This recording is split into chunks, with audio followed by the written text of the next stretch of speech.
After a night of heavy partying on New Year's Eve, you are sound asleep. Suddenly, your wall screen lights up. A friendly familiar face appears on the screen. It's Molly, the software program you bought recently. Molly announces cheerily, "John, wake up. You are needed at the office. In person. It's important." "Now wait a minute, Molly. You gotta be kidding me. It's New Year's Day, and I have a hangover. What could possibly be so important anyway?" Slowly, you drag yourself out of bed and reluctantly head off to the bathroom. While washing your face, hundreds of hidden DNA and protein sensors in the mirror, toilet, and sink silently spring into action, analyzing the molecules you emit in your breath and bodily fluids, checking for the slightest hint of any disease at a molecular level. Leaving the bathroom, you wrap some wires around your head, which allow you to telepathically control your home. You mentally raise the temperature of the apartment, turn on some soothing music, tell the robotic cook in your kitchen to make breakfast and brew some coffee, and order your magnetic car to leave the garage and be ready to pick you up. As you enter the kitchen, you see the mechanical arms of the robotic cook preparing eggs just the way you like them. Then you put in your contact lenses and connect to the internet. Blinking, you see the internet as it shines onto the retina of your eye. While drinking hot coffee, you start scanning the headlines that flash in your contact lenses.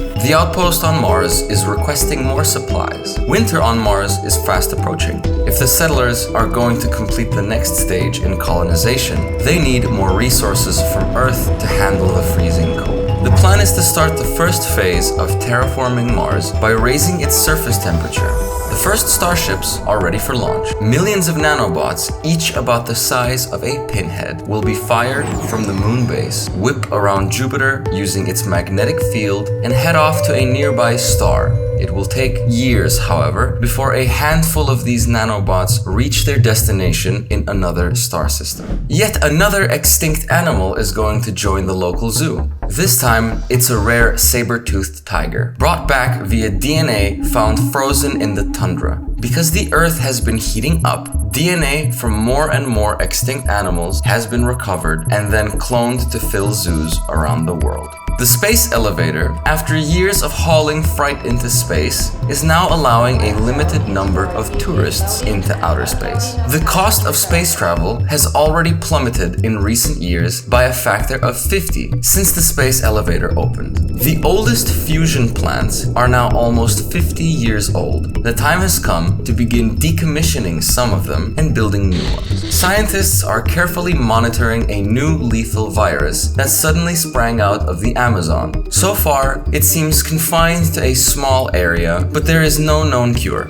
Teams of scientists are frantically sequencing its genes to learn its weak spots and how to fight it. Suddenly, one item catches your eye. A large leak has unexpectedly been detected in the dikes surrounding Manhattan. Unless the dikes are repaired, the entire city could be submerged, like scores of other cities in the past. Oh no, you say to yourself. So that's why the office called and woke me up. You skip breakfast, dress, and dash out the door. Your car, which drove itself out of the garage, is waiting for you.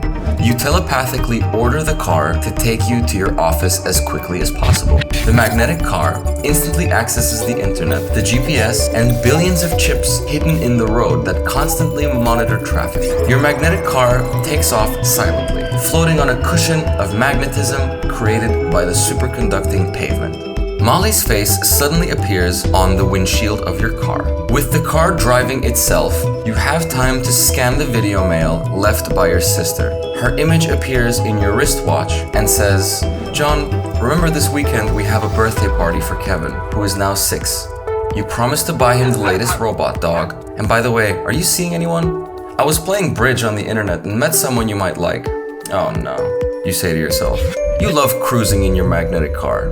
There are no bumps or potholes to worry about since it's hauling over the road. Best of all, you rarely need to fuel it up since there is almost no friction to slow it down.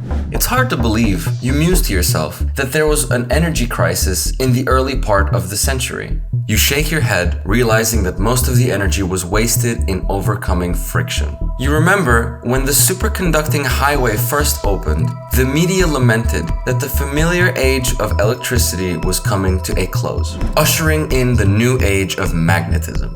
Actually, you don't miss the age of electricity one bit. Glancing outside, seeing sleek cars, trucks, and trains whizzing past you in the air, you realize that magnetism is the way to go and saves money in the process. Your magnetic car now cruises past the city dump. You see that most of the junk is computer and robot parts, with chips costing almost nothing, even less than water. Obsolete ones are piling up in the city dumps around the world. There is talk about using chips as a landfill. Next time, we're going to continue our deep dive into the glamorous life of the future. How easy it will be to stay in constant touch with people in your life, like your doctor or loved ones. Tune in next time and we'll find out together.